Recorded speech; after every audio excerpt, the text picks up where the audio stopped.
ปืนฉีดน้ำไฟฟ้ารุ่นนี้นะครับก็มีน้องแฟนเพจนะครับส่งมาให้ซ่อมนะครับผมบอกไว้ก่อนนะครับว่าผมไม่ได้รับซ่อมนะครับ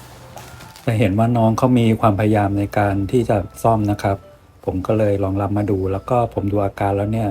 ก็เพียงแค่ว่าน้องเขาใส่กลับคืนไม่ได้นะครับอันนี้ก็เป็นสภาพของตัวปืนนะครับที่ส่งมานะครับงานก็ค่อนข้างดีเลยทีเดียวนะครับแค่เฉพาะภายนอกนะครับตัวแมกกาซีนตัวนี้ก็ถอดไม่ได้นะครับเป็นเอาไว้สำหรับใส่น้ำเนาะอันนี้ก็เป็นห่อน็อตนะครับ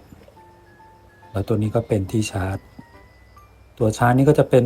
7.4 โวลต์เนาะใช้แบตเตอรี่ 7.4 นะครับเปิดตัวปืนมานะครับผมก็โอ้โหทำกันได้ขนาดนี้เลยนะครับทึ่งมากเลยนะครับก็คือมีตัวดูดน้ำด้วยนะครับเป็นมอเตอร์ดูดน้ำ1ตัวนะครับก็เป็นท่อดูดน้ำนะครับแล้วก็จะมีชุดห้องเกียร์ไว้สำหรับฉีดนะครับก็ดูดน้ำทางด้านนี้เนาะเดี๋ยวสำรวจโดยรวมกันก่อนนะครับอันนี้ก็เป็นแบตเตอรี่นะครับข้างในก็เดาว่าน่าจะเป็นตัว13400นะครับ3.7 โวลต์2ก้อนเนาะก็เหมือนกับปืนเล็กนะครับปืนเล็กก็จะใช้แค่ก้อนเดียวเนาะตัวนี้เป็นตัวแบตนะครับโอเคมาดูตัวปัญหานะครับอันนี้น้องเขาแกะออกมาแล้วทุกอย่างมันก็เด้งออกมานะครับก็เลยใส่กลับคืนไม่ได้เนาะอุปกรณ์ทุกอย่างก็ยังใช้งานได้อยู่นะครับผมถึงได้รับเคสนี้นะครับแต่ถ้ามันเสียเนี่ยผมก็ไม่รู้จะซ่อมยังไงนะครับเพราะว่ามันไม่มีอะไหล่เปลี่ยนนะครับตัวนี้นะครับที่น้องเขาใส่ไม่ได้นะครับก็จะมีเป็นตัวขาแล้วก็มีสปริงอยู่นะครับผมก็เพิ่งเห็นครั้งแรกเหมือนกันนะครับก็ไม่รู้ว่า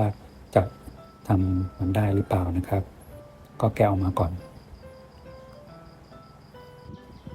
ส่วนตัวกระบอกสูบรุ่นนี้นะครับมันแกะออกไม่ได้เลยนะครับถูกทำมาเป็นชิ้นเดียวกันหมดนะครับก็แกะดูพวกตัววาล์วตัวลิ้นวาล์วอะไรไม่ได้เลยนะครับตัวกระบอกสูบนะครับก็จะมีสปริง1ตัวนะครับเอาไว้สำหรับในการดันนะครับค่อนข้างที่จะแข็งเลยนะครับมาดูหลักการทำงานของเขานะครับก็เวลาเฟืองจะหมุนนะครับมันก็จะเกาะนะครับเกาะตัวกระบอกสูบนะครับพอมันสุดปุ๊บตัวสปริงเนี่ยก็ดันนะครับก็จะได้1รอบการทำงานนะครับ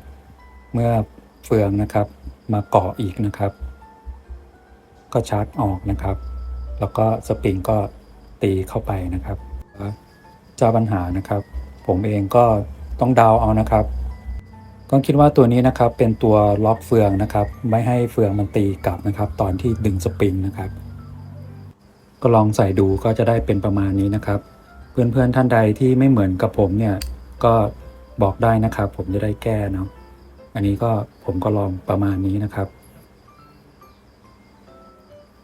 แล้วก็หลักการทำงานของมันนะครับเมื่อมอเตอร์หมุนเฟืองนะครับมันก็จะดีดเพื่อที่จะล็อกนะครับไม่ให้ตัวมอเตอร์มันตีกลับนะครับผมก็ลองหมุนดูนะครับตรงนี้ก็เป็นจุดยากจุดหนึ่งนะครับก็คือทำยังไงให้มันเฟืองมันขบกันพอดีนะครับตอนเช็คครั้งแรกนะครับมันก็ไม่เข้านะครับผมก็งงอยู่เนาะแล้วก็จะมาเจอจุดตรงนี้นะครับตัวน้องเขาใส่มาผิดนะครับก็คือตัวแหวนตัวนี้นะครับเป็นลูกยางตัวนี้นะครับมันเอาไว้สำหรับในการกันกระแทกนะครับก็คือเมื่อลูกสูบมาชนนะครับมันก็จะเป็นการกันนะครับกันไม่ให้ลูกสูบมันกระแทกนะครับ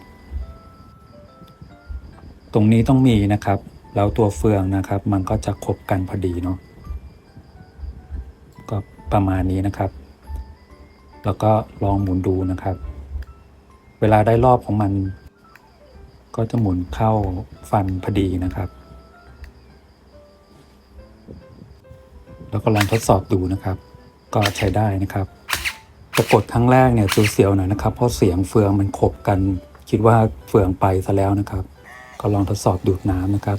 ตัวน้ำนะครับแนะนำให้สะอาดเลยนะครับห้ามมีฝุ่นมีตะกอนนะครับเพราะว่า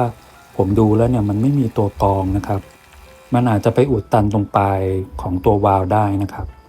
ถ้าอยากจะเล่นถนอมนะครับ ตัวปลายสายก็น่าจะมีตัวหัวกรองน้ำไว้นะครับ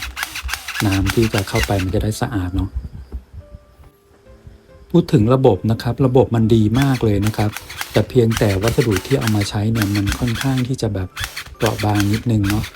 ถ้าเป็นเฟืองเหล็กนะครับโอ้โหเป็นปืนที่น่าสนใจเลยนะครับ